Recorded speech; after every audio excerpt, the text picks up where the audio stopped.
Bonjour à tous et à toutes. Je vois quelques hommes. Je dois dire que ça me fait plaisir au Sénat de voir autant de femmes réunies. Au Sénat, on a encore un gros problème de parité. Madame la Présidente, chère Valérie, donc mon nom est Laure Darcos, je suis sénatrice de l'Essonne et vice-présidente de la délégation aux droits des femmes. Et je suis vraiment très heureuse de vous accueillir ce matin.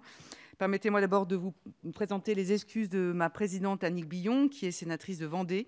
Le vendredi, tous les sénateurs retournent dans leur territoire. Donc, moi, de l'Essonne, c'était bien évidemment beaucoup plus facile. Mais sachez que beaucoup de sénatrices auraient voulu être avec vous. Et j'espère qu'en effet, elles pourront regarder la vidéo qui sera retransmise sur votre site. Nous accueillons donc aujourd'hui au Palais du Luxembourg cette session du think tank Marie-Claire Agir pour l'égalité. Et je suis particulièrement fière et heureuse de vous avoir parrainé.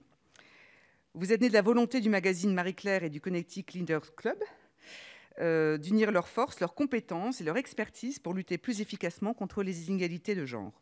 Les propositions à la fois concrètes et novatrices contenues dans le livre blanc que vous publiez annuellement entrent parfaitement en résonance avec celles de notre délégation. La délégation sénatoriale aux droits des femmes agit en effet depuis 1999 pour promouvoir l'égalité des chances entre les hommes et les femmes. Elle est à la fois une vigie et une force de proposition pour le Sénat et les sénateurs. Son rôle est aussi d'attirer l'attention des pouvoirs publics sur les améliorations souhaitables des politiques publiques en faveur des droits des femmes. Notre délégation produit de nombreux rapports, que je vous invite à aller voir sur notre site, le site du Sénat, qui font référence sur des thèmes aussi divers que les violences sexuelles et sexistes, le rôle des femmes en agriculture, l'égalité et la parité dans les institutions, ou encore l'égalité professionnelle. En 2020, nous avons mené un travail de réflexion approfondi sur la place et la représentation des femmes dans les médias audiovisuels, en concertation avec les principaux acteurs professionnels, associatifs et institutionnels du secteur. Nous avons pu mesurer les progrès indiscutables réalisés ces dernières années, mais force est de constater que les conquêtes demeurent fragiles. J'en veux pour preuve l'effacement des femmes devant les experts masculins durant la crise sanitaire. Notre délégation a ainsi acquis la certitude que la place des femmes dans les médias est emblématique de celle qu'elle occupe dans la société et qu'une attention constante doit s'exercer pour éviter toute régression en la matière. Plus récemment, les sénateurs de la délégation aux droits des femmes ont souhaité dresser, 10 ans après son adoption, un bilan exhaustif de la loi Copé-Zimmermann du 27 juillet 2011. Cette loi emblématique a imposé, comme vous le savez, un quota minimal de 40% de femmes dans les conseils d'administration et de surveillance des sociétés cotées et des sociétés non cotées employant plus de 500 salariés. Seul a baissé à 250 depuis le 1er janvier 2020. En 10 ans, c'est une véritable révolution qui s'est accomplie au point que notre pays occupe désormais la première place mondiale en termes de féminisation des conseils d'administration des grandes entreprises cotées, devant la Norvège et loin devant l'Allemagne ou les États-Unis. Mais là encore, les progrès restent insuffisants et nous déplorons que la parité au sein des organes de gouvernance des petites capitalisations boursières, des sociétés non cotées de plus de 250 salariés et surtout des PME reste limitée. En outre, la loi n'a pas eu l'effet de ruissellement attendu. Les femmes sont encore trop peu nombreuses au sein des comités exécutifs et de direction et dans l'ensemble des postes à responsabilité. Pour autant, nous restons convaincus que la mixité, à tous les échelons de l'entreprise et dans tous les secteurs d'activité, constitue un facteur majeur de progression de l'égalité professionnelle entre les femmes et les hommes et un vecteur de performance économique pour nos entreprises. Les apports de la loi récente de ma collègue députée Marie-Pierre Rixain sont de ce point de vue intéressants. Comme vous le savez, ce texte crée non seulement une obligation de représentation équilibrée entre les femmes et les hommes parmi les cadres dirigeants et les membres des instances dirigeantes des entreprises d'au moins 1000 salariés, mais également une obligation de transparence en la matière. Certes, l'ambition est louable, mais pourquoi devons-nous systématiquement composer avec la politique des petits pas qui tient l'immense majorité des entreprises à l'écart d'un progrès tant attendu par les femmes? Le fameux plafond de verre. C'est à croire qu'il n'existe pas en France de vivier de femmes compétentes à promouvoir. Exactement, vous en avez un exemple. Et je ne parle pas des inégalités persistantes en matière de rémunération. L'index de l'égalité professionnelle faisant apparaître qu'un quart seulement des entreprises respectent la parité ou une quasi-parité parmi les 10 meilleures rémunérations. Le 8 mars dernier, la Journée internationale des droits des femmes a été l'occasion pour la délégation aux droits des femmes et la délégation aux entreprises du Sénat d'organiser, en présence de nombreux experts, un échange de vues sur la place des femmes et sur la mixité de genre dans les entreprises.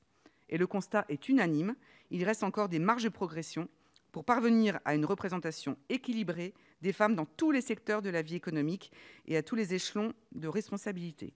Je suis rapporteure sur la recherche notamment, et dans le milieu scientifique, nous avons régressé par rapport à il y a 25 ans. Et je dois dire que ce qui a été fait avec la réforme du bac n'est pas pour nous rassurer, puisque du coup, les maths ont disparu de grand nombre de sections, et ça veut dire que le vivier des 10-15 prochaines années risque d'être encore moindre dans les milieux scientifiques. Enfin, parce que nous sommes persuadés que la parité a vocation à se diffuser dans tous les interstices de la société et qu'elle ne doit pas se cantonner exclusivement à la vie économique, nous avons, en début d'année, analysé les conséquences de la loi Sauvadet à l'occasion du 10e anniversaire de sa publication. Elle est certes moins connue que la loi Copé-Zimmermann, mais elle n'en demeure pas moins importante pour les femmes, puisqu'elle impose un taux minimum de personnes de chaque sexe parmi les personnes nommées pour la première fois aux principaux emplois d'encadrement supérieur et dirigeants de l'État, des collectivités territoriales et de la fonction publique hospitalière. Ce taux est de 40% depuis 2017. Le bilan dressé est mitigé, à l'image de la loi Copé-Zimmermann. Aujourd'hui, en 2022, les femmes n'occupent encore qu'un tiers des postes à responsabilité au sein de la fonction publique, alors qu'elles représentent près des 2 tiers des effectifs. Dans la fonction publique hospitalière, elles représentent 78% des effectifs, mais seulement 42% des emplois d'encadrement supérieur et dirigeant et 27% des emplois fonctionnels de directeur d'hôpital. Assurément, un important travail de communication s'impose pour convaincre les employeurs publics que la nomination des femmes dirigeantes n'est pas une contrainte et que cette mixité a un impact positif sur leur administration. Comme vous pouvez le constater, l'activité de la délégation aux droits des femmes est particulièrement dense dans le domaine de la parité. Elle se nourrit naturellement de ces paroles d'expertes et d'experts, si précieux, qui nous servent à faire évoluer le droit et les mentalités. Votre conférence est à ce titre particulièrement bienvenue et je sais que vous ne manquez pas de volonté de faire bouger les lignes. Je vous invite à faire preuve d'audace, à casser les codes, car notre société, nos entreprises et nos organisations en ont collectivement besoin pour évoluer et faire progresser. Je souhaite à chacun et chacune d'entre vous une excellente matinée dans ce magnifique palais de Luxembourg, qui fut celui d'une grande reine de France, Marie de Médicis. Je vous remercie.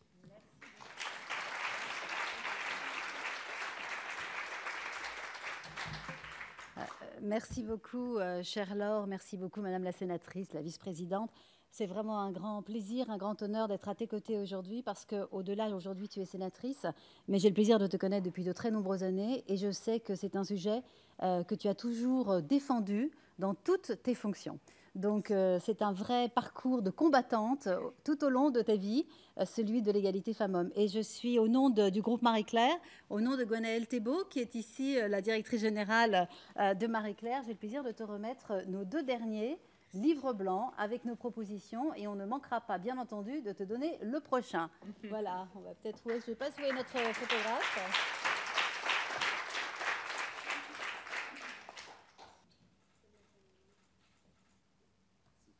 Merci beaucoup, chère Laure. Mesdames et messieurs, oui, mesdames et messieurs, puisqu'on a effectivement le plaisir d'avoir des hommes à nos côtés, donc ma chère Laure, madame la sénatrice, c'est un grand plaisir pour moi de vous retrouver aujourd'hui en présentiel. Beaucoup d'entre vous m'ont dit « Ah oui, on s'est vu par Zoom ».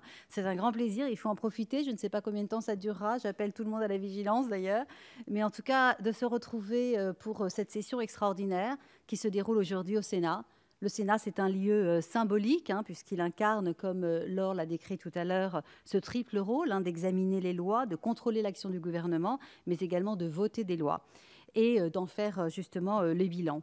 Les lois, vous le savez, elles sont essentielles pour organiser la vie en société, pour impulser des changements nécessaires, pour répondre aux évolutions sociétales. Mais elles sont également là pour accélérer ces changements grâce à des lois et parfois aussi sanctionner le non-respect des obligations de la loi.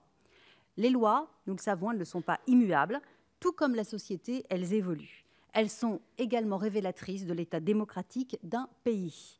Encore récemment, la remise en cause du droit à disposer de son corps, du droit à l'avortement aux États-Unis, nous rappelle la vigilance nécessaire pour conserver les droits des femmes les plus fondamentaux. Et permettez-moi de rendre hommage à une personne qui a beaucoup compté dans notre République, qui est Simone Veil, qui a disparu il y a 5 ans, hier, je crois. Donc c'est aussi une occasion de rappeler sa mémoire dans ce lieu qu'elle affectionnait, celui du Sénat. Cette actualité doit nous rappeler que chacun et chacune d'entre nous avons un rôle à jouer, non seulement pour pousser dans l'élaboration des lois, dans leur contrôle, mais également dans leur application pour les faire vivre et pour les faire évoluer. Car la loi est essentielle, mais elle ne fait pas tout. Et la société civile que vous représentez ici, mesdames et messieurs, représentants du secteur public, du secteur privé, mais également des associations, le fameux triptyque gagnant du think tank Marie-Claire. J'ajouterai également donc le rôle des journalistes, et je crois qu'à Marie-Claire, tout le monde, vous le savez, c'est l'ADN de ce magazine depuis de très nombreuses années, d'être le fer de lance également du féminisme, d'un féminisme actif, inclusif, et également holistique, car nous savons que pour faire progresser l'égalité salariale, dont nous allons aborder tout à l'heure, eh bien, il faut aussi évoquer tout un grand nombre de sujets qui partent, tu le sais, Laure, déjà par l'éducation. Donc, ce sont tous ces sujets-là qui ont fait le cœur de cette année. Et nous continuerons, comme vous le savez, à nous faire l'écho de toutes vos revendications, de toutes les difficultés auxquelles vous faites face, mais également pour être une boîte à outils pour les pouvoirs publics ainsi que pour les entreprises. En effet, tu l'as dit, Laure, le parcours de l'égalité femmes-hommes repose sur une série de lois en France qui commence en 1948, avec ensuite plusieurs lois, la loi Sauvadet, la loi avec l'indice Pénicaud, enfin, la loi, bien entendu, Copé-Zimmermann, la loi Rixain, toutes ces lois qui ont posé des jalons qui sont nécessaires et avec un bilan qui a le mérite d'exister. Certes, aucune loi n'est parfaite, il faut le dire, et nous sommes là pour justement les faire exister, les faire évoluer, mais elles sont très importantes et elles posent des jalons. Pourquoi faut-il continuer ? Eh bien parce qu'un chiffre, moi, m'interpelle quand même, c'est que selon le rapport Gender Gap de 2021 du World Economic Forum, la France n'est que 58e en matière d'égalité salariale. Et oui, mesdames et messieurs, 58e. Donc, je voudrais dire à tous ceux et celles, parce que j'entends, et vous aussi, vous me l'avez confié, dans les entreprises, en disant « Ah ben ça y est, on a fait le job, on en a suffisamment entendu parler maintenant de l'égalité femmes-hommes. » Non, non, non, on n'y est pas. On n'y est pas du tout et il faut continuer le combat. Et c'est pourquoi nous sommes très heureux aujourd'hui dans ce lieu symbolique, hautement symbolique du Sénat. Nous avons aujourd'hui cette ambition, dans cette matinale de conférence, d'examiner le bilan des lois en faveur de l'égalité professionnelle, de vérifier ce qui a fonctionné, de comprendre les freins rencontrés, mais aussi, et ça c'est la marque de fabrique de notre think tank, de construire ensemble des solutions pour faire progresser l'égalité femmes-hommes dans notre métier, dans notre pays. Et j'ai donc le plaisir d'accueillir immédiatement pour cette première table ronde Magali Pellonero, responsable ressources humaines senior, rémunération et avantages sociaux de la compagnie Walt Disney. Voilà, bonjour Magali. J'appelle également, venez vous asseoir. J'appelle également Anne-Marie Husser, directrice des ressources humaines d'Amazon France. Bonjour Anne-Marie, merci d'être avec nous. Amélie Watelet, directrice des ressources humaines chez AXA France. Bonjour Amélie. Cécile Tricon-Bossard, chef HR Officer de Natixis du groupe BPCE.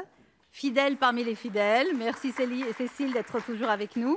Et Claire Poisson, vice-présidente de TOGAP et avocate associée. Merci beaucoup, Claire.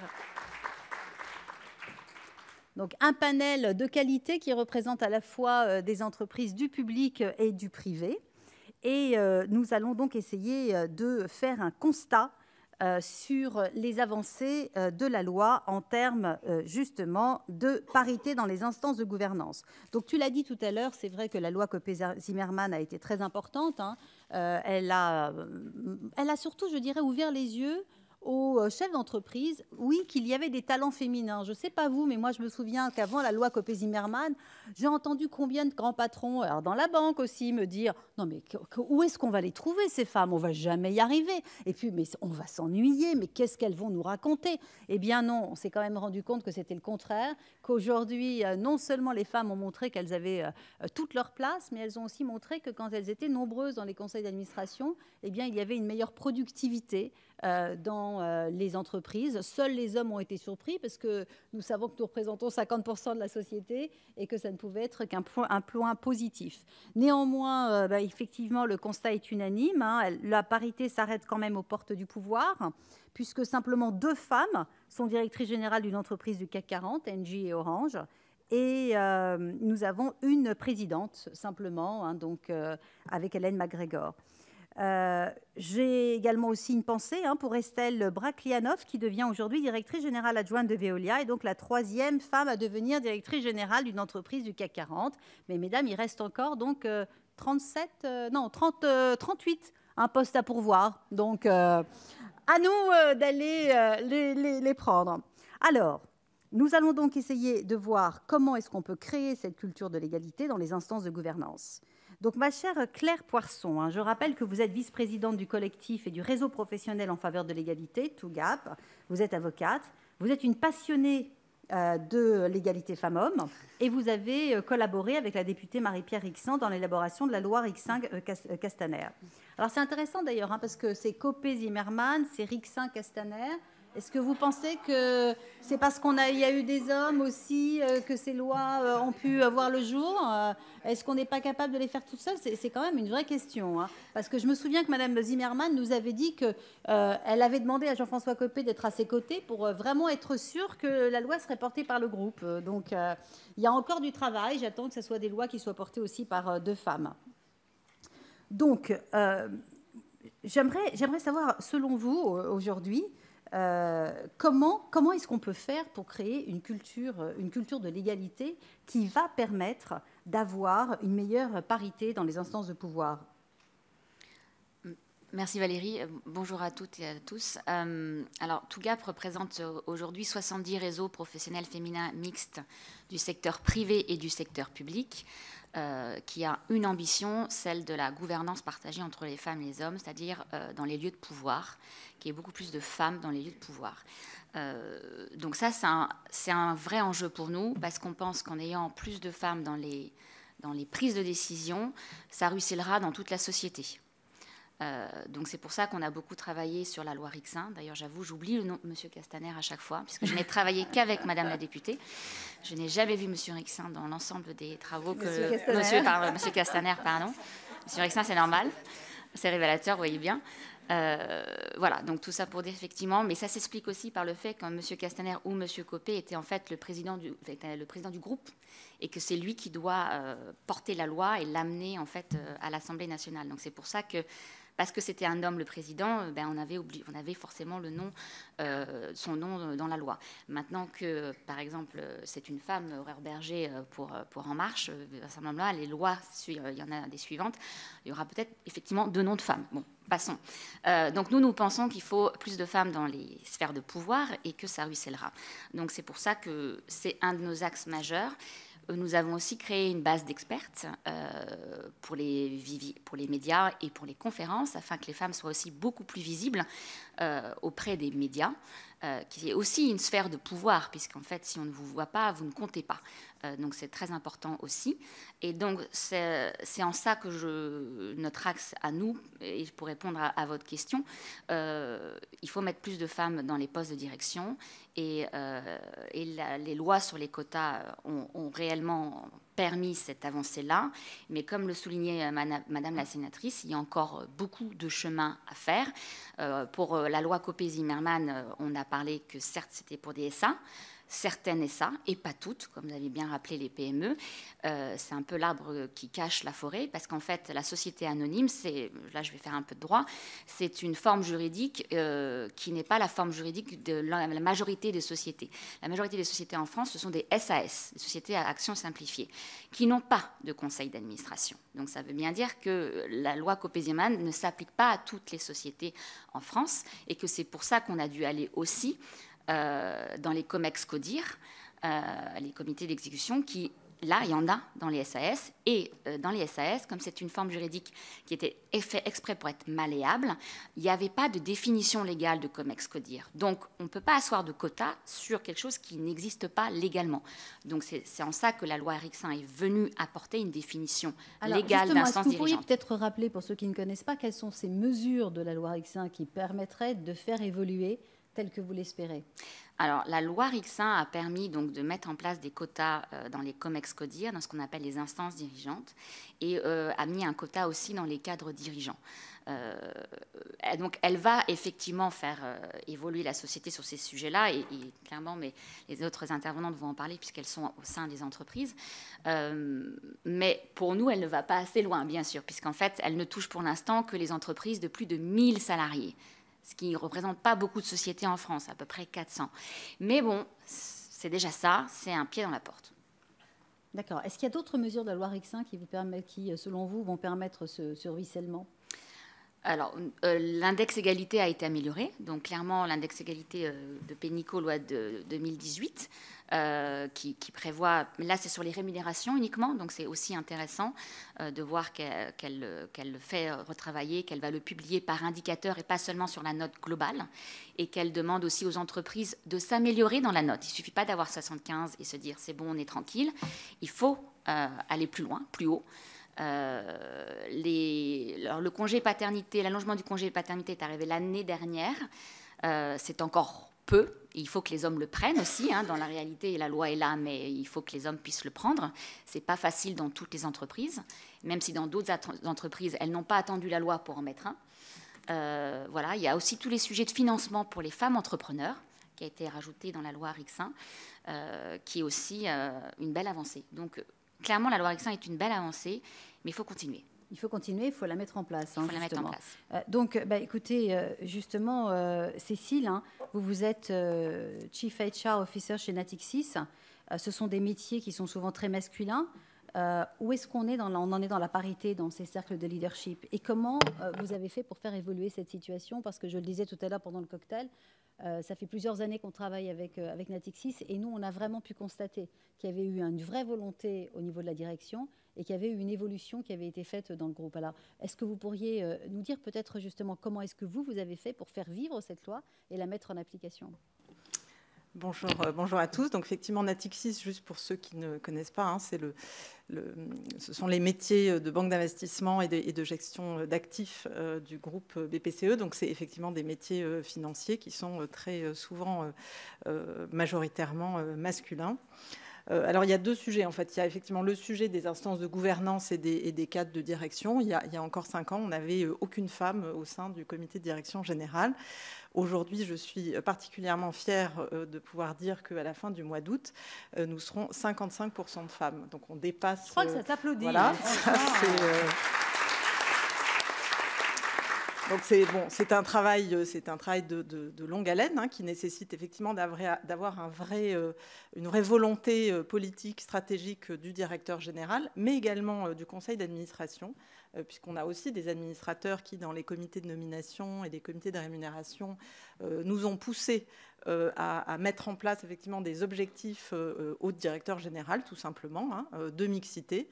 Et donc ensuite, quand le directeur général il a dans ses objectifs personnels une partie qui est liée à la mixité de ses instances de direction, ça va assez vite parce qu'en fait, d'abord, il a envie de remplir ses objectifs, puis il va demander à CN-1 de l'aider à remplir ses objectifs, et puis ensuite, en fait, ça irrigue dans toute l'entreprise. Voilà, donc pour les instances vraiment tous les cercles de leadership de l'entreprise, quand il y a une volonté politique, ça marche finalement assez vite. Là où c'est plus compliqué, c'est effectivement quand on est sur l'ensemble des métiers, et vous parliez tout à l'heure, effectivement, par exemple, du sujet des rémunérations. On sait que tous les métiers ne sont pas rémunérés de la même manière, et on a chez nous des métiers de front office, on va dire, de traders, de vendeurs, etc., qui sont beaucoup mieux rémunérés que des métiers fonction support qui sont majoritairement occupés par des femmes. Donc là, on a un autre sujet qui est comment est-ce qu'on arrive à créer des viviers, à faire que les femmes osent finalement aller occuper ces métiers qui sont aujourd'hui majoritairement occupés par des hommes. Et moi, je crois beaucoup en fait au process RH, tout simplement, parce que quand on ne le fait pas, on va être sur de la cooptation, sur de l'entre-soi, la femme n'a même pas le temps de voir qu'il y a un poste à pourvoir, qu'il est déjà pourvu par un ami de quelqu'un qui connaît, voilà. Et donc, quand on dit, non, systématiquement, les postes, il faut ouvrir, il faut communiquer, il faut regarder l'ensemble des candidatures, obliger, et là on a signé des accords avec nos organisations syndicales pour ça, obliger les managers à recevoir toutes les candidates de la shortlist qui leur sont présentées. Et ça commence à irriguer. Effectivement, les managers commencent à se dire, tiens, en fait, il y en a. Peut-être que pour ce poste-ci, ça ne va pas le faire, mais pour un autre, ça peut donner des idées. Et donc, le fait de structurer en fait, l'ensemble des process RH et de demander à ce que les choses soient faites de cette manière-là, ça aide effectivement à remplir ces objectifs. Mais Cécile, est-ce que vous pourriez me faire un bilan pour vous justement de l'index Pénicaud? Parce que c'est vrai que ça vous a permis finalement d'ouvrir les yeux, de mesurer. Comment est-ce que vous analysez l'aide justement de l'index Pénicaud dans une entreprise comme la vôtre? Alors, pour moi, en tout cas chez nous, le gros avantage de cet index, c'est qu'il a mis le sujet sur la table. Tous les ans, on le regarde, comment ça évolue.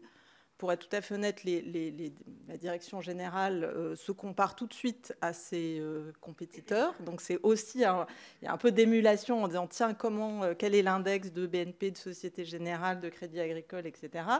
Donc ils savent qu'il y a un petit sujet, d'attention. Ça permet aussi de mettre l'accent sur les chiffres, parce qu'au-delà de l'index qui a quand même un certain nombre de limites, on en profite pour présenter tout un tas d'autres indicateurs là-dessus. Quand on est en train de gérer la campagne de rémunération annuelle, on rappelle que derrière, ça va se voir, que ça va être public. Donc là aussi, ça a... Ensuite, la grosse limite pour nous, c'est qu'en fait, on n'est pas que sur un sujet d'égalité salariale. À poste équivalent, on n'a pas vraiment de sujet d'inégalité parce qu'on le traite avec des budgets spécifiques depuis de nombreuses années. En revanche, l'index Pénicaud, il ne prend pas en compte la différence de rémunération par métier. Et donc là, l'enjeu, ce n'est pas tant la rémunération que d'arriver à faire qu'on ait plus de femmes dans les métiers qui sont les plus rémunérateurs. C'est ce que je disais tout à l'heure, c'est que finalement, ces lois, elles sont utiles parce qu'elles permettent justement de mesurer, on sait que c'est important, mais après, les entreprises doivent les faire vivre parce qu'il y a des avancées certaines, mais ensuite, à vous aussi de pouvoir, que ce ne soit pas un frein pour faire progresser sur d'autres choses. Et après, c'est à vous de vous en emparer pour pouvoir la faire vivre, la faire évoluer. Parce Absolument. Que moi, il y a un des index que j'ai vu, c'est que finalement, certaines entreprises peuvent avoir de très bonnes notes, mais en revanche, celui qui est le plus compliqué à répondre, c'est le nombre de femmes dans les 10 plus hauts salaires. Là, par contre, c'est compliqué. Je crois qu'il n'y a que 2% des entreprises qui ont une parité ou qui ont des femmes, tout simplement, dans les 10 plus hauts salaires de l'entreprise. Je ne dis pas parité, 2% qui ont au moins une femme dans ces plus hauts salaires. Donc, concrètement, aujourd'hui, la loi, vous la trouvez utile. Ensuite, vous analysez ce qui est positif parce que ça vous permet de vous comparer. Mais en même temps, les limites, vous essayez de trouver des solutions qui sont les vôtres. On essaye de trouver des solutions qui sont neutres et on sait qu'il y a un certain nombre de sujets qui prennent du temps. Donc là, il faut juste avoir une démarche systématique, ne pas baisser les bras et faire vivre effectivement ces démarches, ces plans d'action avec persévérance. En fait, je pense qu'en fait, il ne faut jamais lâcher. Ça, c'est vraiment quelque chose que j'ai retenu ces dernières années. Dès qu'on lâche, tout de suite, on perd du terrain. Donc, il faut vraiment avoir cette démarche très systématique. Mais effectivement, sur l'index, nous, on est passé de 81, je crois, à 86, ce qui n'est pas si mal, mais en fait, le problème, c'est effectivement les 10 plus hautes rémunérations. Les gens qui sont sur les marchés financiers ou les postes de gérants d'actifs, ils sont occupés principalement par des hommes. vous avez 10 hommes dans les 10 plus hautes rémunérations, c'est-à-dire même pas forcément les membres du comité de direction générale. Donc, le seul moyen pour nous de progresser maintenant, c'est d'avoir des femmes sur ces postes-là. Alors, comment vous faites, Cécile, justement, pour attirer les femmes dans ces métiers-là ?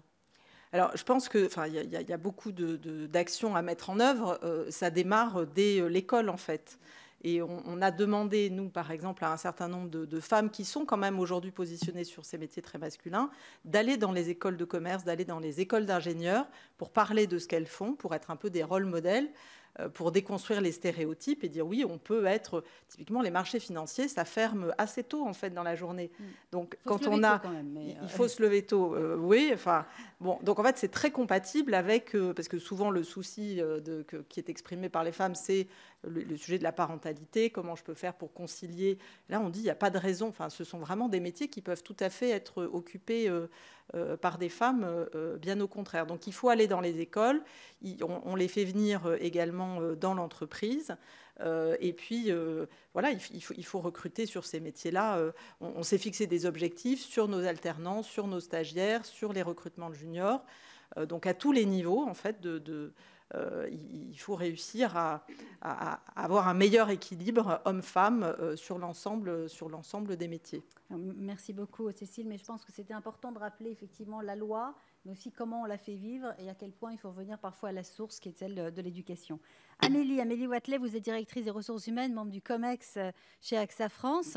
Alors, on l'a dit tout à l'heure, plusieurs études démontrent qu'avoir des femmes au COMEX augmente la productivité des entreprises de 240% de croissance dans les entreprises du CAC 40 les plus féminisées. Et vous allez me dire aujourd'hui, quelle entreprise peut décemment se priver de 240% de croissance ? C'est impossible. Donc, il faut y aller, il faut prendre plus de femmes. Chez AXA, je sais que là aussi, encore une entreprise qui a vraiment pris à bras-le-corps ces questions. Et c'est vrai il faut le dire, il faut aussi qu'il y ait à la tête de ces entreprises une vraie volonté, une vraie compréhension. C'est le cas chez vous, chez AXA, à tous les différents niveaux. Vous avez atteint un COMEX paritaire qui s'est réuni pour la première fois au 1er avril 2022. Qu'est-ce que ça vous fait de ne plus être la seule femme au COMEX, Amélie ?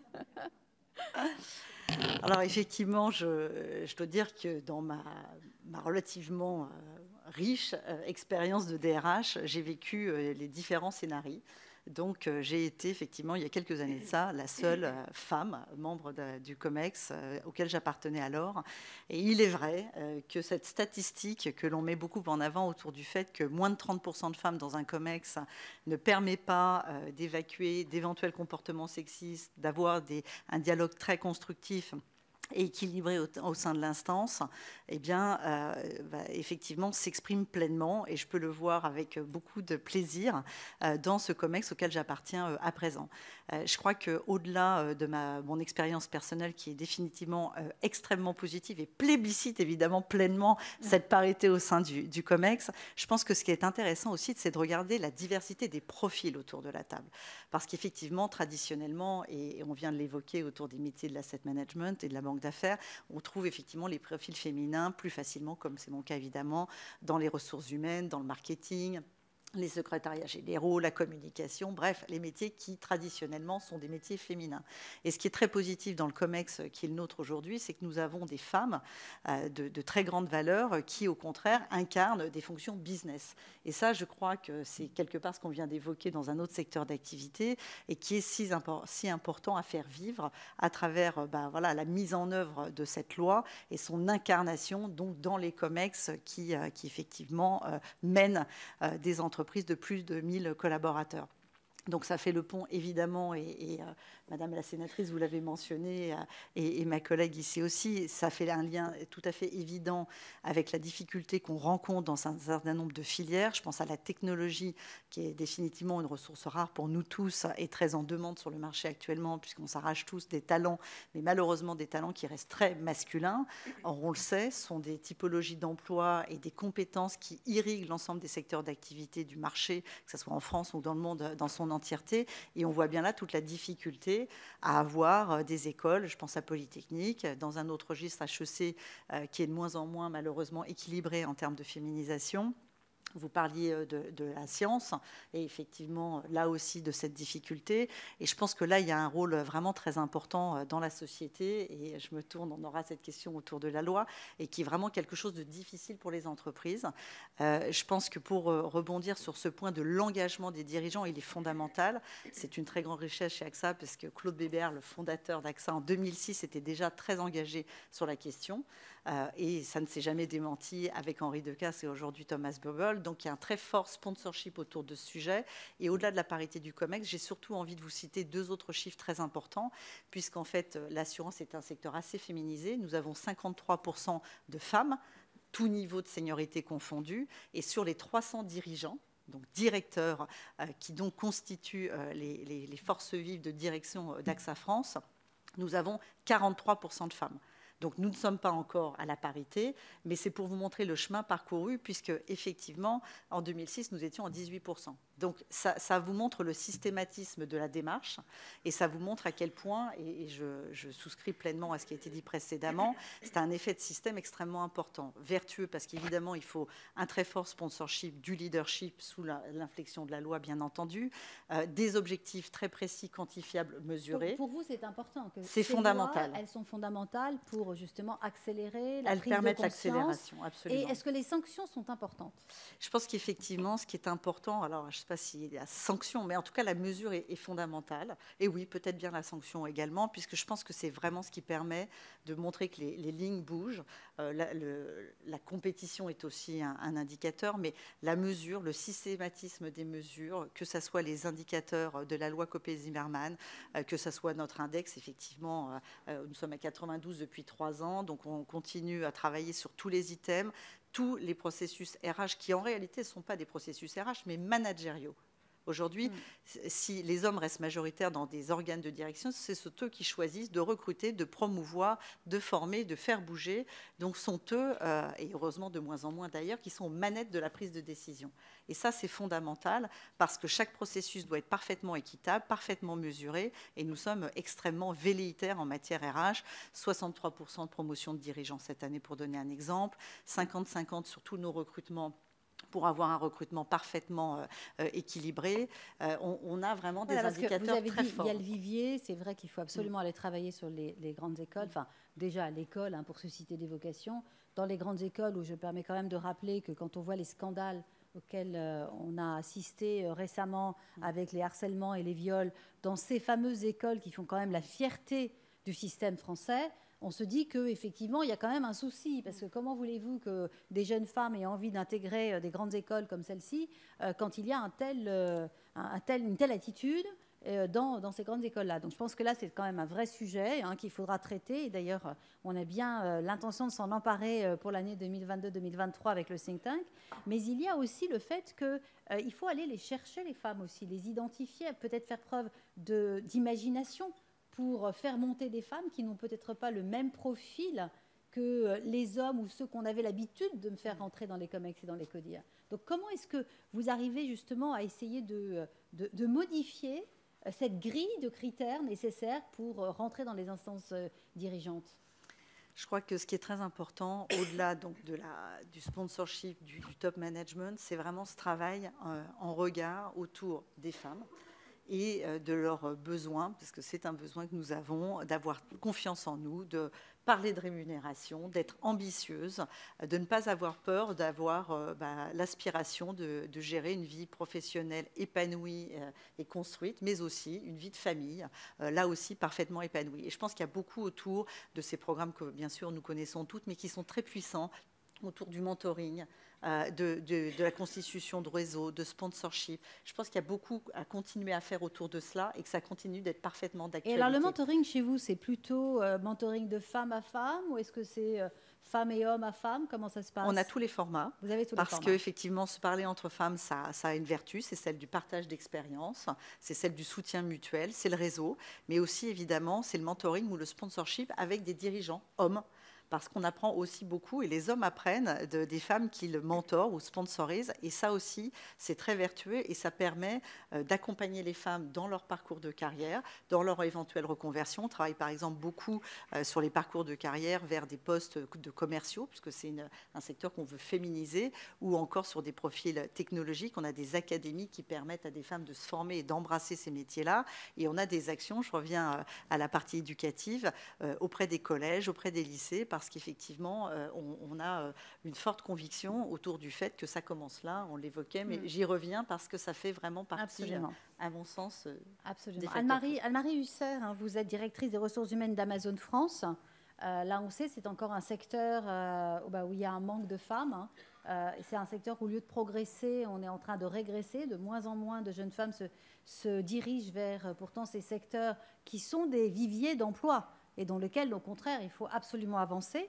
Et vous avez l'ambition, hein, l'objectif de devenir le meilleur employeur au monde, particulièrement sur le secteur de l'égalité femmes-hommes. Vous avez un véritable plan d'action. Moi, ce que j'aimerais aujourd'hui que vous me disiez, même question aux autres personnes autour de cette table, est-ce que vous avez l'impression que les lois sont un atout? Est-ce qu'elles vous ont aidé dans cette prise de conscience et dans cette volonté de progression? Alors, pour nous, elles font partie d'un élément que l'on regarde évidemment, et la mise en conformité, surtout dans une société qui est très data-driven. On regarde évidemment les indicateurs, et donc on les prend en compte, on les met sur la table pour se benchmarker d'une année sur l'autre et continuer à progresser. Donc pour nous, elles font partie d'un élément. Mais ce que je voudrais dire, c'est que l'égalité femmes-hommes chez Amazon, elle existe déjà depuis plusieurs années, puisque nous avons 50% de femmes sur nos effectifs, sur des métiers qui sont très pluriels, puisque nous avons aussi bien des métiers dans la logistique, où les femmes sont généralement sous-représentées, ce qui n'est pas le cas chez nous. Nous sommes présents dans l'univers du cloud, dans le e-commerce, dans la régie publicitaire, donc des métiers extrêmement pluriels. Notre représentation femmes-hommes, elle est à parité. Et elles sont également représentées. Quand vous dites elle est à parité, c'est-à-dire que dans les instances dirigeantes, vous êtes comme Comex, Codir, vous êtes à combien de Voilà, femmes? donc j'y arrivais. Effectivement, 50% sur les effectifs. Elles sont présentes sur toute la chaîne hiérarchique, y compris au comité de direction, où elles sont représentées à 50%. Et je rebondis sur ce que disaient mes collègues également. Elles ne sont pas représentées uniquement dans les fonctions qui sont traditionnellement occupées par des femmes, mais nous avons des femmes qui portent des business pleins et entiers, et qui représentent donc l'ensemble des activités d'Amazon, de la logistique au e-commerce, régie publicitaire, etc. Donc elles sont présentes sur toute la chaîne.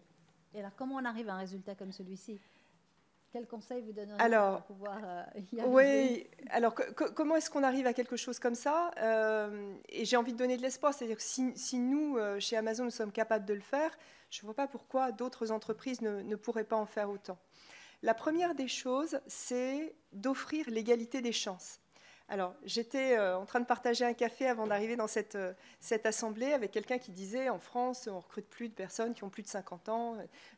C'est vrai qu'on recrute, quand vous regardez les annonces, entre 10 et 15 ans d'expérience professionnelle. Avant, c'est trop jeune, il n'y a pas assez d'expérience. Après, c'est trop cher, trop vieux, ou trop je ne sais quoi, ou trop risqué. La première des choses à faire, c'est d'offrir l'égalité des chances. Et chez Amazon, nous recrutons tous les profils.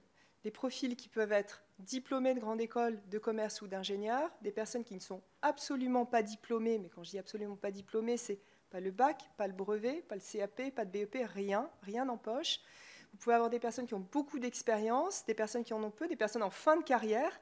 Vous pouvez avoir des personnes qui ont arrêté de travailler, je pense aux femmes qui ont arrêté de travailler longtemps pour élever leurs enfants, et qui reprennent une activité professionnelle des années après. C'est possible chez nous.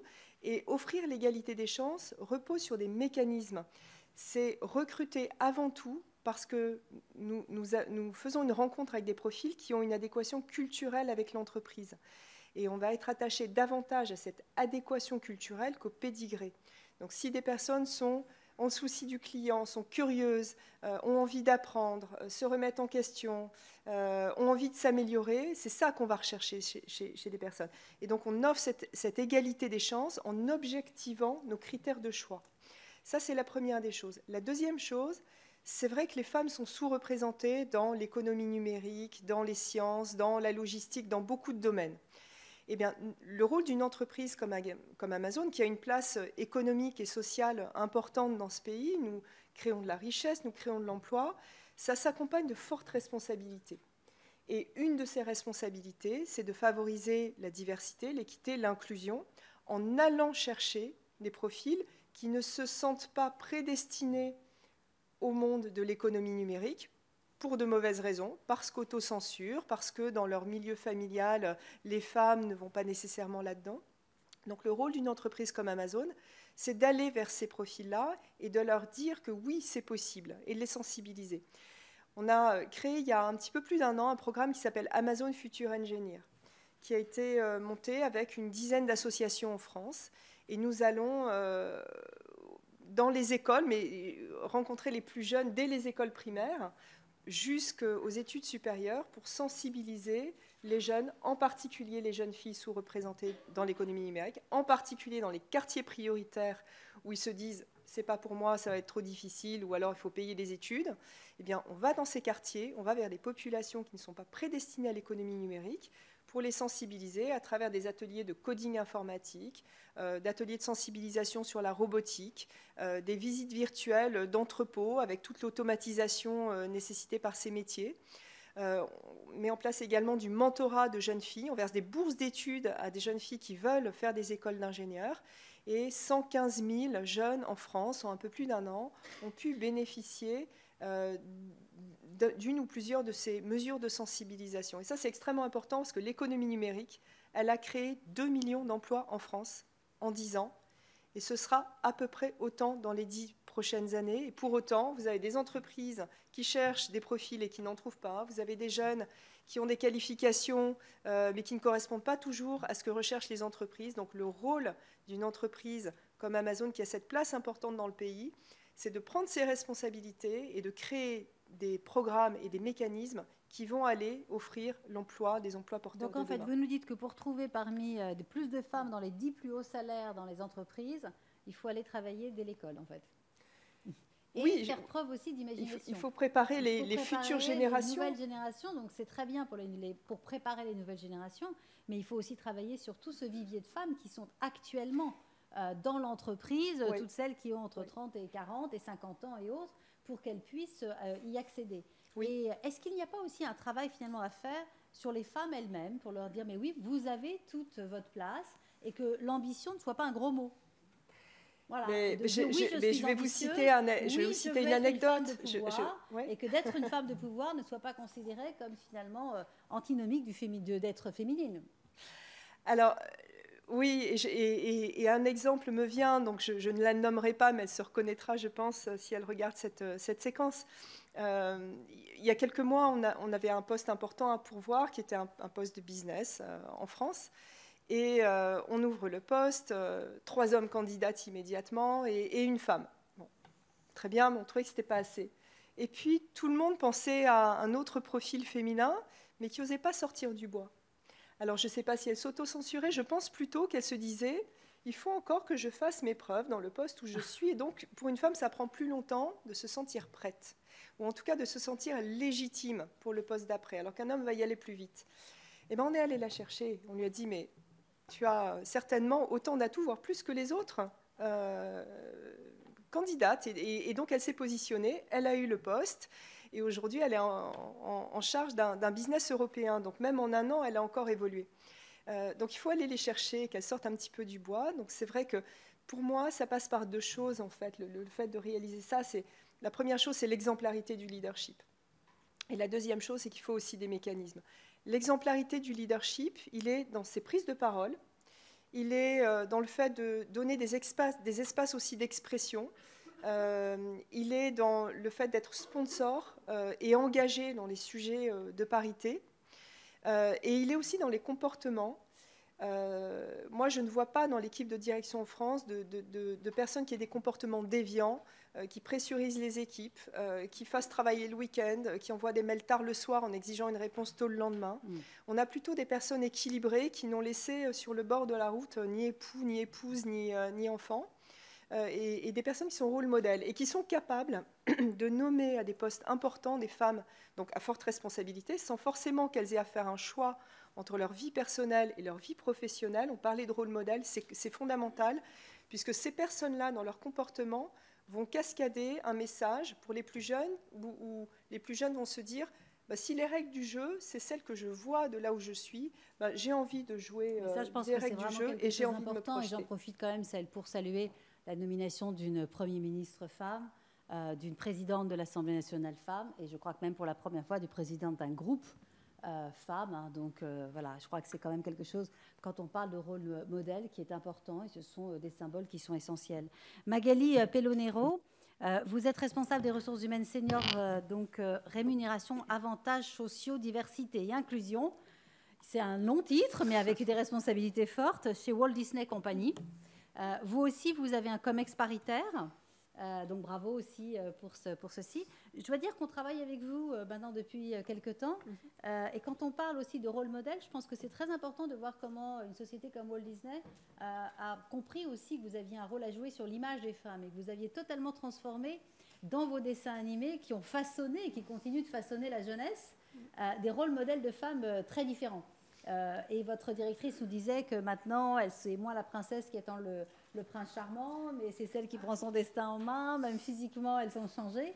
Et je pense que c'est très important, hein, on le voit, on parle de l'impact de ces rôles modèles.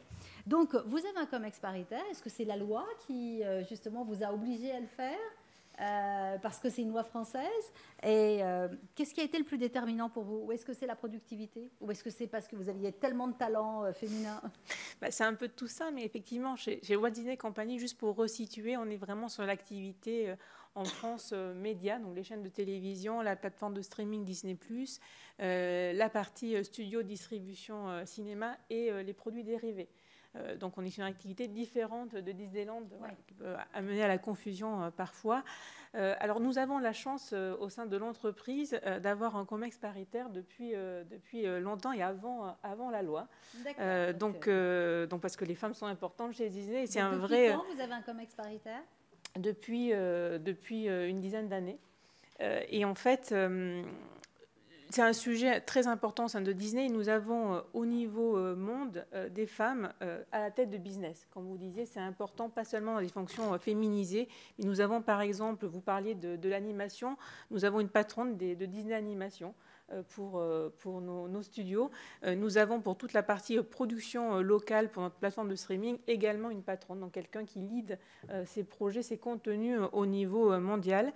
Et comme vous le disiez, c'est très important quand on s'appelle Disney d'avoir vraiment ce sujet en tête et d'avoir conscience de pouvoir avoir un impact sur le marché à travers les contenus que l'on peut développer. Vous parliez de représentation, de rôle modèle, et ça passe aussi par la représentation dans les fictions, dans les séries, la représentation des femmes, et cela passe aussi dans les jouets, avec tout ce que l'on peut faire sur le genre dans les jouets et éviter les stéréotypes et les clichés que l'on peut avoir sur ces sujets.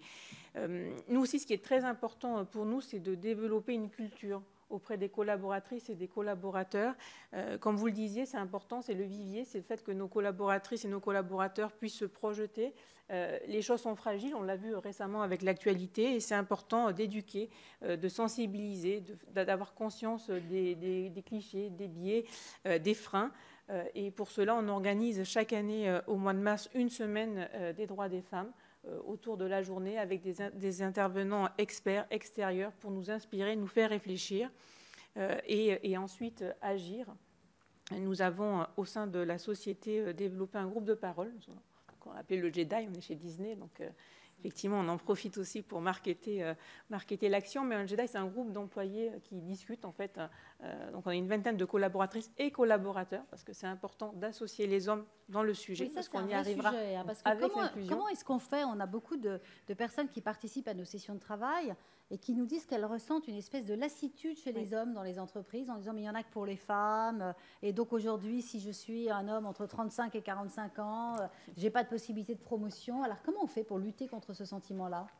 C'est un sujet difficile, donc on essaye d'être inclusif au maximum pour expliquer que le sujet de l'égalité professionnelle, c'est un sujet d'égalité, de mixité, Et nous n'y arriverons pas seuls, en fait. Et c'est en travaillant ensemble que nous pourrons arriver à travailler à équilibrer. Parce que si on inverse, si on est trop féminin ou trop masculin, voilà, on a les deux excès. Donc l'important, c'est vraiment d'embarquer. Et je pense que le JEDA joue ce rôle-là, puisqu'il est constitué de femmes et d'hommes. Et je discutais hier avec un homme membre du JEDA qui me disait, c'est incroyable ce que ça nous apporte en termes d'ouverture d'esprit. Parce qu'effectivement, chez Disney, on est 65% de femmes. Donc le sujet de l'égalité, on pouvait se dire, ce n'est pas forcément le sujet prioritaire, et pourtant. Et vous avez, sur ce fameux indice des plus hauts salaires, vous avez des femmes dans les plus hauts salaires? Oui, on est à 50-50. On est à 50-50, oui. D'accord. Oui. Mais vous voyez, regardez, vous avez plus de femmes que d'hommes chez Disney, mais vous êtes à 50-50 sur les plus hauts salaires. Exactement. Alors que normalement, on devrait retrouver du 65-40. Exactement. C'est la raison pour laquelle c'est un sujet à traiter de manière prioritaire. Parce qu'effectivement, on pourrait juste regarder 65% de femmes au sein de la société et dire finalement, ce sujet-là, on va travailler un autre sujet plus... Parce que finalement, les sujets qu'on a et les limites, ce sont ces deux index-là. C'est celui de se dire pourquoi il n'y a pas suffisamment de femmes dans les plus hauts salaires, et c'est celui du ruissellement. Oui. Puisqu'on s'aperçoit, donc justement, vous avez eu un COMEX paritaire avant même la loi. Oui. Donc, est-ce que vous avez des conseils à donner sur le ruissellement? Le ruissellement, c'est important dans le sens où la représentation, en fait, le fait d'avoir une présidente au sein de la Walt Disney Company France qui est très engagée sur le sujet, c'est l'incarnation d'un rôle modèle pour les collaboratrices et les collaborateurs, se dire que c'est possible et avoir des personnes femmes à la tête de business. Ça, c'est effectivement clé pour pouvoir se projeter et évoluer. Et ensuite, comme vous disiez, le sponsorship, les activités de mentoring, le networking, c'est important aussi en mettre en place pour que chaque niveau se sente concerné. Merci beaucoup. Alors Claire, on l'a dit, la loi, elle a été utile, elle a fait progresser, à la fois parce qu'elle a ouvert les yeux, elle a obligé de mesurer, je pense que c'est ça que vous avez dit qui était important. Elle a permis de se comparer avec les autres, elle a permis aussi d'avoir des sanctions, et elle a fait en sorte que ça devienne une priorité, non pas quelque chose qu'on se dit oui, il faudra traiter à un moment donné. Mais on l'a dit, les résultats ne sont pas quand même au rendez-vous, surtout. Donc, c'est quoi les limites aujourd'hui de ces lois? Sur quoi il faut vraiment progresser? Quels sont les conseils concrets que vous avez envie de donner puisque nous sommes aujourd'hui au Sénat, quels sont les points sur lesquels il faudrait peut-être faire des décrets, je ne sais pas, pour faire progresser la situation? Alors, je suis juriste, donc je peux encore plus en parler. C'est que les lois, c'est bien, mais ça ne suffit pas, effectivement, parce qu'il faut les appliquer. Donc, parfois, il y a des lois... Les décrets, ça prend du temps, voilà. Parfois. Hein. Voilà, il y a des décrets d'application qui n'arrivent pas. Et le diable se cache dans les détails. Exactement. Donc, il y a des lois. Alors, il y a des lois, il n'y a pas de contraintes. S'il n'y a pas de contraintes, il n'y a pas d'effet. On l'a vu, si vous ne mettez pas de sanctions, si vous ne faites pas de suivi, il ne se passera rien. Donc, les premières lois, quand même, sur le sujet de l'égalité, elles datent de 1972. Et celles qui commencent à mettre des contraintes, elles commencent avec la Copé-Zimmermann, puisqu'il y avait une annulation des nominations si le conseil d'administration ne respectait pas les quotas. Donc voilà, il y a un vrai sujet sur les contraintes, donc déjà dans la loi. Et puis après, s'il y a des contraintes, il faut aussi appliquer. C'est-à-dire que s'il y a des sanctions et que vous ne respectez pas, il faut aller sanctionner. Ça, c'est l'angle loi. Après, la sanction ne fait pas tout, parce qu'il faut aussi que les entreprises aient cette culture de l'égalité. Donc, les lois peuvent embrayer, hein, mais après, c'est aux entreprises de comprendre l'intérêt de ce progrès social. Et ça, c'est vraiment le travail des directions des ressources humaines, notamment.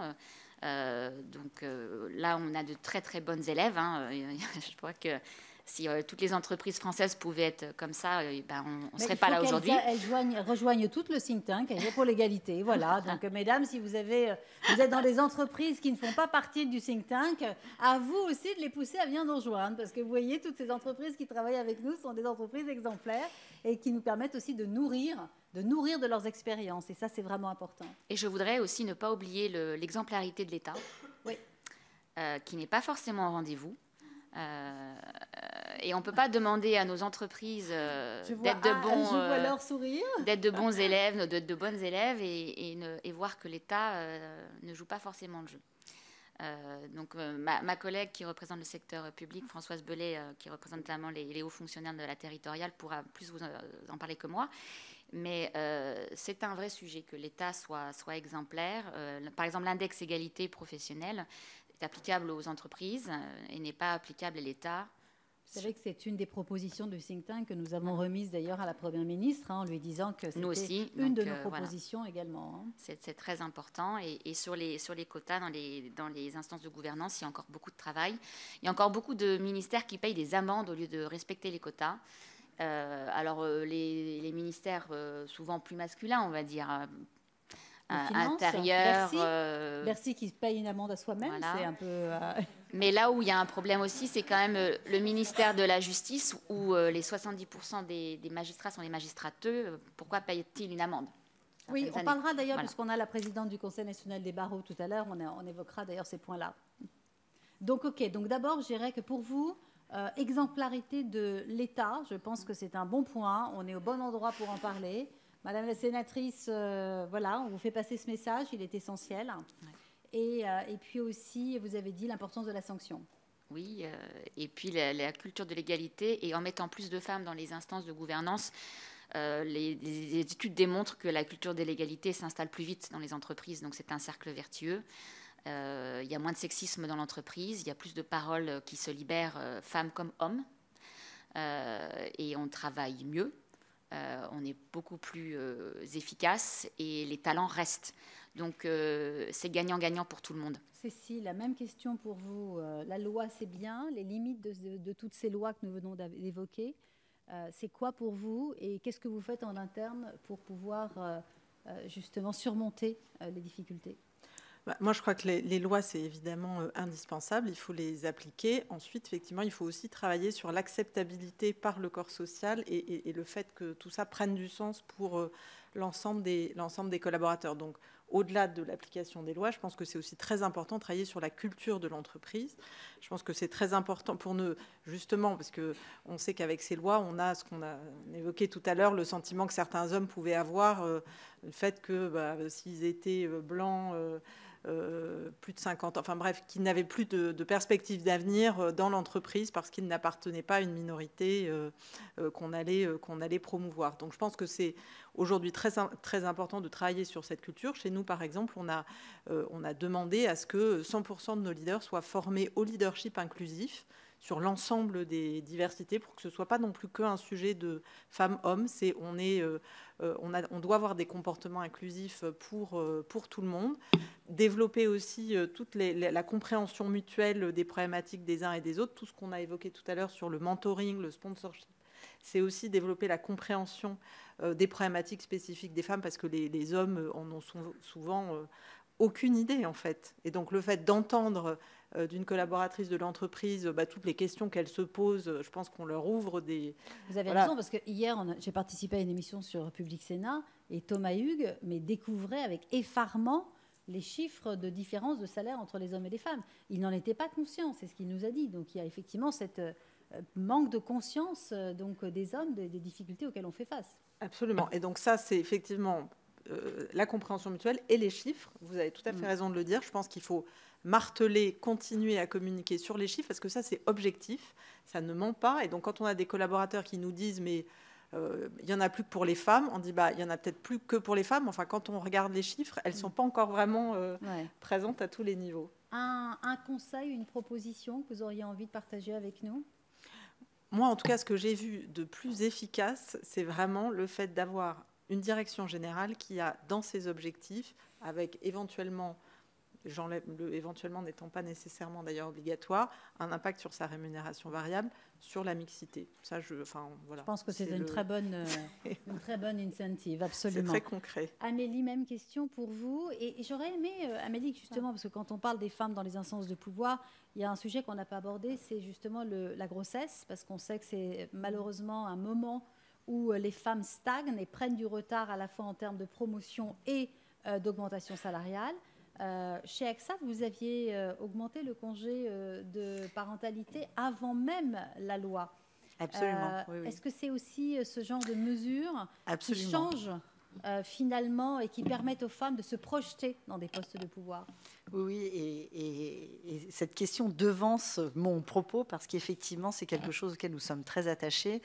Chez AXA et d'ailleurs dans l'entièreté du groupe, partout dans le monde, en 2017, nous avons mis en place effectivement un congé paternité offert pour tous les papas. Et ce qui est très intéressant, c'est de voir que le niveau d'appropriation aujourd'hui, évidemment, la loi est passée l'année dernière et ces 4 semaines sont désormais, je dirais, partagées à la grande échelle. 90% de nos pères prennent leur congé paternité. La grande conviction que nous avons sur le sujet, c'est que bien entendu, c'est un sujet autour de la parentalité qui est un sujet important pour les femmes puisqu'elles portent encore aujourd'hui dans une vaste majorité la charge de la parentalité. Mais en même temps, ce sujet résonne très très fort pour les pères qui veulent aussi jouer leur rôle de père et pour lesquels ce changement bénéficie aussi de manière très inclusive. Et pour rebondir sur ce sujet de l'inclusion, puisque le sujet de la mixité n'est pas qu'un sujet de femmes. Fort heureusement, c'est un sujet de société d'hommes et de femmes.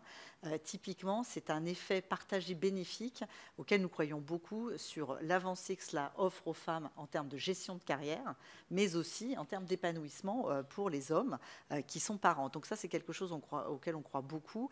Je ne sais pas si le gouvernement a en tête, par exemple, un jour de revoir le niveau de ces 4 semaines, mais par exemple, en Espagne, vous le savez peut-être, on est à 16 semaines, et ces 16 semaines, elles ne sont pas optionnelles, elles sont obligatoires. Donc je trouve que c'est très intéressant, ce sont les mieux-disants en Europe d'ailleurs, et je trouve que ça montre quand même quelque chose d'extrêmement puissant qui effectivement, par capillarité, bénéficie évidemment aux femmes, mais également aux hommes. Donc effectivement, chez AXA, nous sommes très concentrés sur cette période clé et charnière pour les femmes, qui est la maternité. On travaille beaucoup sur tout ce qui est coaching, par exemple. Quand les femmes reviennent, on garde le contact pendant leur absence. On est très précautionneux, évidemment, sur la rémunération, mais aussi sur les opportunités de carrière. Donc on a un suivi qui est très détaillé et très personnalisé, parce qu'on sait que ce sont des moments de vie clés. C'est un moment très important, et je pense que dans nos ateliers, dans ce qu'on a eu, on nous a dit aussi que l'une des limites de l'index Pénicaud, c'est qu'il suffisait finalement d'augmenter les femmes en retour de congé maternité de 1 € pour pouvoir avoir tous les points. Donc vous pouvez augmenter une femme de 1 €, vous allez augmenter les hommes de 100, mais vous allez avoir tous les points sur cette partie-là de l'index. Donc c'est là où il y a les limites de l'exercice. Donc bon, mais en tout cas, je pense qu'effectivement, cette idée du congé de parentalité est un élément important où beaucoup d'entreprises ont été en avance de la loi. Et je sais que nous, dans notre groupe de travail, on avait justement l'exemple de Salesforce qui avait 3 mois. Et ça a permis à beaucoup d'entreprises de les interroger sur la faisabilité, sur les limites, etc. Et on a d'autres, comme Sanofi d'ailleurs, qui sont allés, je crois, jusqu'à 16 semaines ou quelque chose comme ça aussi. D'où l'importance aussi de dialoguer entre entreprises pour démystifier la difficulté de mettre en place certaines mesures. Même question pour vous. C'est quoi les limites et les propositions concrètes que vous auriez envie de partager avec d'autres entreprises, mais également avec les législateurs? Oui, peut-être un peu une vision, des propositions extrêmement concrètes, mais parce que chaque entreprise a aussi ses réalités et ses possibilités. Moi, je pense qu'il faut vraiment renforcer la responsabilité sociétale des entreprises. Un des piliers, c'est l'éducation. Moi, je suis plus de l'ancienne génération, je suis admirative des jeunes et je pense que les entreprises doivent aller davantage dans le monde éducatif pour construire la société de demain, construire un environnement plus divers, plus équitable, plus juste. Et je trouve que les jeunes aujourd'hui sont beaucoup plus ouverts à ça que ma génération, et donc elles portent beaucoup d'espoir. Donc je pense qu'il faut faire relier ces deux mondes, l'entreprise et l'éducation. Nous avons ce programme Amazon Future Engineer, mais nous sommes une entreprise parmi beaucoup d'autres. Et donc, je pense qu'il faut renforcer ce pilier de responsabilité sociétale. Vous avez raison, Anne-Marie. D'ailleurs, quand on avait fait la session avec Jean-Michel Blanquer, on avait parlé de ces propositions-là, qui sont de faire plus de liens entre les grandes entreprises et l'éducation, d'ouvrir les portes de l'éducation nationale. Tu connais bien ce sujet-là, Laure. Je ne sais pas si tu veux intervenir là-dessus. Oui, juste parce que c'est très intéressant. Mon mari a été ministre de l'Éducation nationale pendant plusieurs années. Et tu étais... et j'étais à ce moment-là son chef de cabinet. Voilà. Mais c'était très important parce qu'en effet, on était extrêmement découragés de voir les manuels en sciences économiques qui étaient en fait des manuels de sciences sociales. Et en fait, il y a toujours un vrai conflit, entre guillemets, ou en tout cas des idées préconçues dans le monde de l'éducation par rapport à l'entreprise. Et on regardait, donc il y a eu, mon mari essayait de faire un groupe de travail avec des économistes d'un côté, des chefs d'entreprise, et puis des professeurs d'économie pour essayer de les faire travailler ensemble. Ça n'a jamais fonctionné. Et en fait, vraiment, quand vous regardiez ces manuels qu'on met dans les mains de nos enfants, où le marché... c'est un marché en Afrique, par exemple, avec des piments, etc., et que le grand capital et les places boursières sont vues comme quelque chose d'extrêmement... Je suis désolée, c'est un peu politique, mais ça va avec ce que vous dites. C'est très compliqué, en fait, pour le monde de l'entreprise de rentrer dans l'éducation. Il faudrait que ça soit par d'autres biais, mais on l'a essayé à différents moments. Est-ce que tu as redit à Blanquer, c'est très bien, mais c'est très compliqué parce qu'on se heurte au monde des professeurs et de l'éducation qui n'est pas forcément eux-mêmes très ouverts au monde de l'entreprise. Nous le faisons par un réseau associatif, puisque nous, notre métier, c'est l'économie numérique, mais ce n'est pas l'éducation. Mais ce réseau associatif, c'est le trait d'union entre nous et l'éducation nationale, puisqu'ils savent comment rendre pédagogique un certain nombre de messages qu'on veut faire passer, et c'est eux qui font le lien. Et donc, c'est le travailler ensemble qui fait qu'on y arrive. Bien sûr, avec la LALER, c'est ça, non? Entre autres, voilà, l'association C'est Génial, etc. Absolument, Et alors, mon mari avait même essayé de faire quelque chose pour... parce que c'est vrai que les professeurs, on voit bien, la rentrée va être catastrophique, on manque de profs partout. Et c'est vrai que pour revaloriser le monde de l'éducation et ses métiers, il avait même essayé de proposer à ce que des professeurs puissent tous les 10 ans avoir une expérience soit à l'étranger, soit en entreprise, en ayant l'assurance, bien évidemment, de garder leur poste au retour, etc. Ça a été un bide total et ça n'a jamais fonctionné. On n'a eu aucun professeur qui ont tenté l'expérience. Donc, vous voyez, c'est... Voilà. Moi, je parle côté éducation. Alors, je comprends votre association, mais c'est un peu compliqué. Nous en parlions avec Gwenaëlle hier. Ça sera aussi un de nos objectifs du think tank pour l'année 2023. C'est d'être encore plus présent dans les écoles et les universités et d'accompagner les entreprises pour pouvoir mettre des programmes. On va se battre pour y arriver. Donc, en tout cas, merci beaucoup. Magali, la même chose. Vous avez un COMEX. Qu'est-ce qu'on fait pour le ruissellement? C'est quoi les limites de la loi et des propositions concrètes? Alors, plusieurs choses, effectivement, sur les propositions. Alors, nous avons, pour le ruissellement, qui est très important, c'est, vous l'avez dit tout à l'heure, la formation sur le leadership inclusif, pour que vraiment la prise de conscience et mettre des mots sur des choses qui paraissaient soit évidentes, soit inconnues, comme vous disiez, par rapport aux réactions que l'on peut avoir parfois de certains hommes qui ne se doutaient pas des faits, en fait. Et puis, on travaille aussi sur des formations obligatoires sur la partie recrutement. Donc, pour un recrutement inclusif, nous avons revu les processus de recrutement pour faire des entretiens en binôme, paritaire, femmes-hommes, pour justement avoir un autre regard sur les candidats et les futurs recrues. Une autre action, je vous rejoins, c'est le congé parentalité que nous avons renommé congé d'accueil de l'enfant, et nous travaillons à une extension de ce congé, parce qu'effectivement, c'est une manière d'inclure les hommes. J'aime beaucoup cette phrase, moi, je trouve, le congé d'accueil de l'enfant, c'est pas mal, je trouve. Ouais. Pour justement dégenrer le sujet, l'élargir à tous les parents, quel que soit en fait le sexe des parents. Et donc là, voilà, c'est un autre projet là, d'étendre ce congé. Et puis une mesure qui, en mon sens, est utile, c'est de systématiser tout ce qui est talent review et plan de succession pour identifier, vous parlez de vivier, pour identifier justement au cœur de l'entreprise les futurs leaders de demain et mettre en place ensuite un accompagnement à moyen terme en termes de formation, de sponsorship pour permettre d'accéder au poste de direction lorsqu'ils seront vacants. Je vous remercie beaucoup. Donc, j'ai bien pris note qu'il y a à la fois le devoir d'exemplarité, la nécessité de la sanction, la mise en place de la culture d'entreprise, le congé de parentalité comme un véritable levier, d'aller chercher les talents et de faire du sponsoring dans les talents et d'aller travailler dès l'école pour pouvoir aussi susciter des vocations et rappeler que le pouvoir peut être également féminin. Donc, merci beaucoup à toutes. Je vais donner la parole. S'il y a quelques témoignages et questions, je vous en prie, allez-y. Alors, vous appuyez sur votre petit micro. Bonjour, je suis Françoise Bellet, je travaille avec Claire Poisson au sein de TOUGAP, où je suis aussi vice-présidente et je suis aussi administratrice territoriale, donc dans la fonction publique territoriale. Je voulais dire un mot sur la fonction publique, parce qu'on a beaucoup parlé des entreprises. Cela dit, je pense que nos préoccupations sont plus ou moins les mêmes. Cependant, dans la fonction publique, on revient de loin. Et notre gros problème, c'est que l'égalité, elle est dans la loi, dans le principe, et du coup, il y a une espèce de déni de cette notion d'égalité entre les femmes et les hommes. Je citerai l'exemple de l'ENA, qui a été créée en 1945, et ça a été la première grande école mixte. C'est-à-dire que depuis 1945, les femmes peuvent se présenter au concours. Mais qu'est-ce qui s'est passé? Pendant 30 ans, les femmes ne se sont pas présentées au concours. Voilà. Donc il ne suffit pas, effectivement, d'avoir la loi, d'avoir le principe républicain pour que ça se passe. Et pendant 30 ans, il y a eu à peu près 4% de femmes qui sont devenues... Ça a commencé à changer après. Donc la loi, bien sûr, vient à notre secours. On a évoqué la loi Copé-Zimmermann. Dans le secteur public, 1 an plus tard, la loi Sauvadet est intervenue. On a célébré les 10 ans ici, il y a quelques semaines, au Sénat.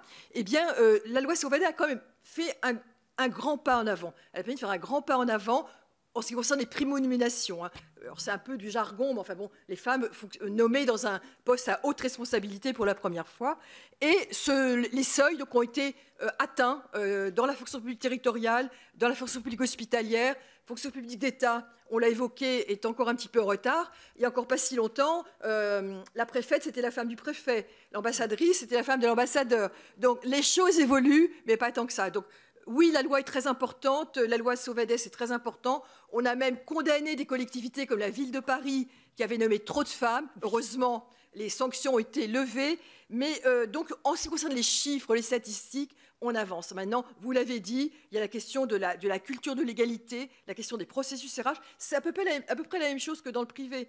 La question de l'intégration des soft skills, comme on dit aujourd'hui en matière de recrutement. Donc, il est important de structurer. Je reprends un petit peu vos propos.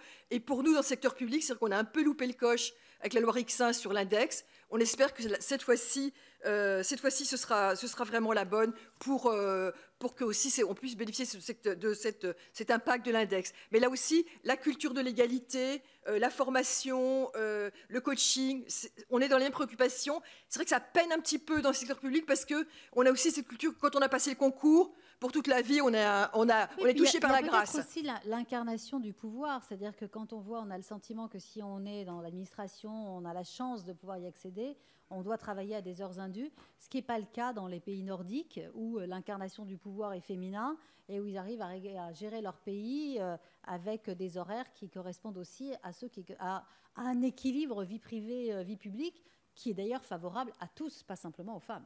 Je crois qu'il y avait une autre question. Oui, allez-y.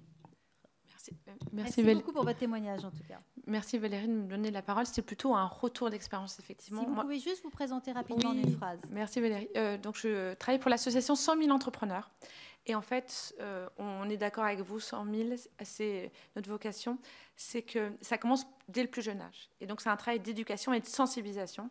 Et c'est ce que nous menons auprès de 100 000 depuis 15 ans.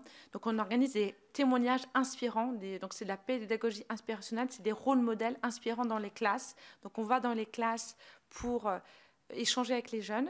Donc, ça fait 15 ans et on a mis en place, il y a maintenant 10 ans, les semaines de sensibilisation femmes et entrepreneuriat, parce qu'on avait peu de femmes qui témoignaient, notamment dans des secteurs dits genrés. Et donc, cette semaine-là, on l'a initiée avec des partenaires, notamment le ministère de l'égalité des femmes-hommes. Et depuis, c'est au calendrier de l'éducation nationale. Donc, c'est une action que nous menons chaque mois de mars depuis 10 ans. Et là, cette année, juste au mois de mars, on a sensibilisé 40 000 jeunes sur toute la France pour inspirés par des rôles modèles d'intrapreneurs et d'entrepreneurs qui vont dans les classes. Donc, n'hésitez pas, mesdames, à poursuivre. Ça sera la 11e édition en mars prochain, parce qu'on a un devoir et un travail, effectivement, de redonner et d'inspirer. Donc, on a des collaborateurs d'entreprises, notamment, j'espère, les vôtres, qui peuvent le faire aussi, parce qu'on y croit. Et je pense que c'est aussi la sororité de redonner et de transmettre. Donc, merci. Et c'est un travail de long terme, de l'éducation, mais l'éducation nous ouvre les portes des écoles. Et je vais prendre les deux questions en même temps, parce qu'après, il va falloir qu'on passe à la deuxième table ronde. Oui, moi je voulais juste dire, je suis coach depuis 17 ans et je coach beaucoup de femmes, et je voulais juste pointer une chose, c'est qu'il faut qu'on travaille absolument sur la psychologie féminine. C'est-à-dire que moi je vois arriver des femmes qui me disent je suis une femme quota, on m'attend avec des armes pour intégrer le COMEX, etc. C'est une réalité, et la première chose à faire, le premier travail que je fais, je voulais le partager, c'est un travail sur la lucidité de tout ce qui a été déjà fait dans leur parcours, et elles ne prennent jamais le temps de le faire. Alors bien sûr, les entretiens annuels devraient servir à ça, mais je pense qu'il y a une vraie éducation, une vraie action sur la psychologie féminine, parce que toutes ces actions, elles sont formidables, mais il faut que ça parte déjà de nous. Et voilà, c'était juste cette intervention que je voulais avoir. Avec vous, je rajouterais qu'il y a aussi une action sur la psychologie masculine, d'accepter que le pouvoir est également féminin. Mademoiselle, et ensuite Laure, et après on passera à la deuxième table ronde. Bonjour, je suis Claire Naudenot, je suis chargée de mission sur les questions d'égalité professionnelle au sein du ministère de l'égalité entre les femmes et les hommes, l'égalité des chances et la diversité. Je vous remercie pour vos interventions. On a la chance d'avoir des DRH de très haut vol et Claire Poisson qui est spécialiste sur ces questions. Je voulais savoir, dans le cadre de vos responsabilités quotidiennes et de votre travail quotidien, l'outil législatif qui pourrait vous manquer, le dispositif ou la nouvelle loi que vous souhaiteriez vraiment pouvoir avoir au sein de votre arsenal. On est en début de mandature, donc voilà, est-ce que vous avez un vœu pieux à faire émerger? J'ai entendu Madame Boitelet qui parlait qui avait l'air d'axer surtout sur la question de la parentalité, du congé parental. Est-ce que vous auriez d'autres idées? Qu'est-ce qui manque? Alors, Tougap a rendu un livret blanc avec 10 propositions pour le prochain quinquennat, donc je vais vous l'adresser. Avec le vôtre. Et nous aussi. Voilà. Je crois qu'on voit votre ministre dans quelques jours. Et donc, effectivement, parce qu'il va falloir passer, sachez qu'on leur a demandé et qu'on va venir vous voir avec toutes ces réponses-là. Il y a un vrai sujet, c'est l'égaconditionnalité dans la commande publique et dans les politiques de relance. Il faut maintenant que 1 euro dépensé pour construire la société post-Covid soit aussi dépensé pour les femmes. Il y a la budgétisation du genre. Voilà, tous les budgets de l'État doivent être pensés sous l'angle égalité femmes-hommes aussi. 0,2, non, c'est voilà. Ça et il y a quelque chose de très simple qui ne coûte rien à l'État. Attention, c'est l'entretien obligatoire de retour de congé paternité, qui existe pour les femmes et qui n'existe pas pour les hommes. Et ça peut ouvrir la parole des hommes qui, en retour de congé paternité, ont un rendez-vous avec leur DRH, ont un rendez-vous avec leur N+1 pour leur dire écoutez, moi, le mardi, j'ai peut-être envie de libérer la nounou à telle heure. Est-ce que je peux? Est-ce que c'est possible? Réorganiser son emploi du temps. Parce que quand on rentre de congé paternité, on n'est plus juste un salarié, on est aussi un papa, comme les femmes sont des mamans. Donc il faut revoir aussi ça, et ça ne coûte rien du tout. C'est dans le Code du travail pour les femmes, on peut le mettre pour les hommes. Une dernière proposition parmi l'une d'entre vous? Alors, moi, j'aurais envie d'être un tout petit peu provocatrice. Oui, les lois, oui, les suivis, etc. Je pense que les entreprises ont aussi envie qu'on reconnaisse les belles actions et les beaux succès. Je pense parfois qu'il y a des surdoués dans ce pays qui s'ignorent. Et voilà. Et donc, oui, sur de la contrainte, oui, sur des lois, mais je pense aussi qu'il faut valoriser ce qui est fait en France par beaucoup d'entreprises. Et on parle souvent de ce qui ne va pas et de ce qu'il faut améliorer. Oui, il y a plein de choses à améliorer, mais il y a aussi plein de choses bien, et ça, on n'en parle pas assez. Absolument. Merci beaucoup. Laure?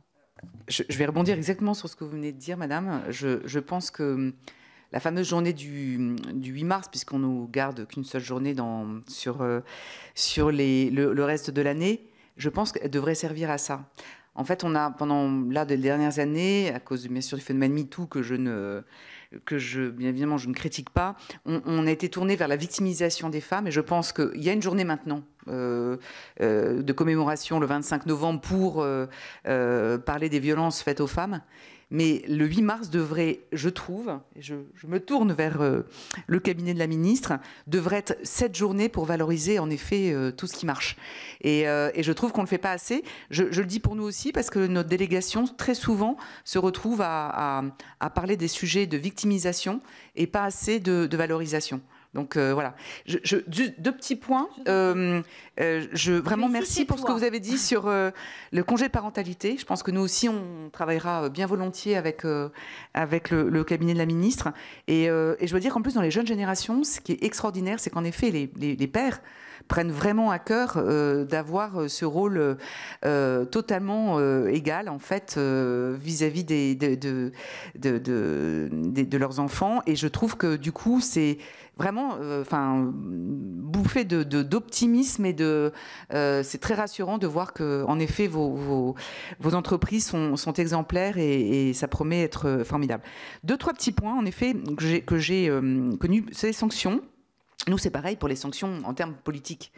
Les investitures, on continue à avoir, et je parle pour les partis comme le mien, des Républicains, à payer des millions d'euros de pénalités parce que nous n'arrivons pas à la parité. Au Sénat, si on n'a que 32% de femmes, c'est tout simplement que dans la plupart des départements qui ont plus de 2 sénateurs, c'est des scrutins de liste et les hommes se mettent toujours en premier. Et s'il y a un risque que le deuxième ou le troisième, donc un homme, une femme, un homme, que le troisième, donc le deuxième homme, ne soit pas élu, il va se présenter en dissidence. Donc, pour être sûr qu'il y ait donc 2 hommes qui soient élus et que la femme numéro 2 de la liste officielle soit, bien évidemment, le dindon de la farce.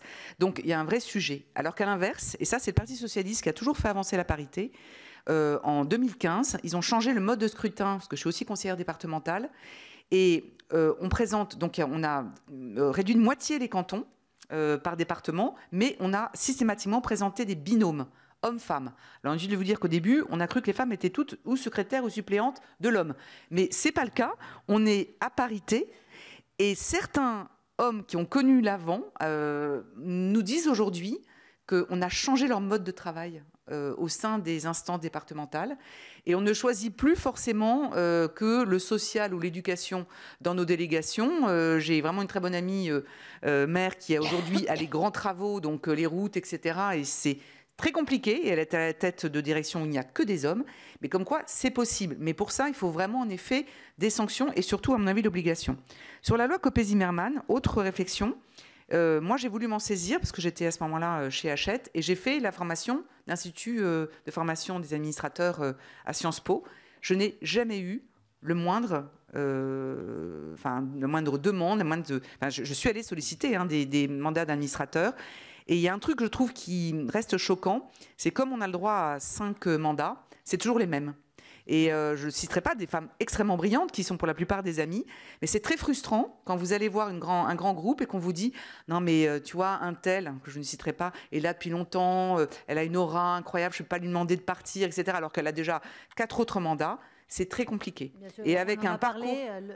C'est une des propositions du think tank, ça sera effectivement de limiter le nombre de mandats par personne pour faire émerger de nouveaux profils. Des nouveaux profils et puis des profils atypiques. Enfin, moi, je suis allée voir des bureaux de recrutement, mais je ne remplissais pas du tout les cases. J'avais fait la plupart de ma carrière dans le milieu politique. On m'a dit, vous n'avez pas fait les finances, vous n'êtes pas du milieu des finances, vous n'avez pas fait une carrière à l'étranger, donc vous cochez aucune case, donc finalement, vous ne nous intéressez pas. Alors que je pense que dans tous les sujets que j'ai pu traiter en 30 ans de vie, je peux m'adapter à pas mal de situations. Donc ça, je trouve que c'est quand même un peu compliqué. Et sur les COMEX, j'ai là-dessus, avec Marie-Pierre Rixin, eu quelques échanges, et j'en ai parlé avec le MEDEF. Il y a quand même ça va mettre du temps quand même à ce qu'on soit à parité dans certains COMEX pour des raisons simples. Enfin, moi, j'étais au COMEX d'Hachette Livre. On était 8 femmes, 4 hommes, parce que le monde de l'édition a toujours été très féminin.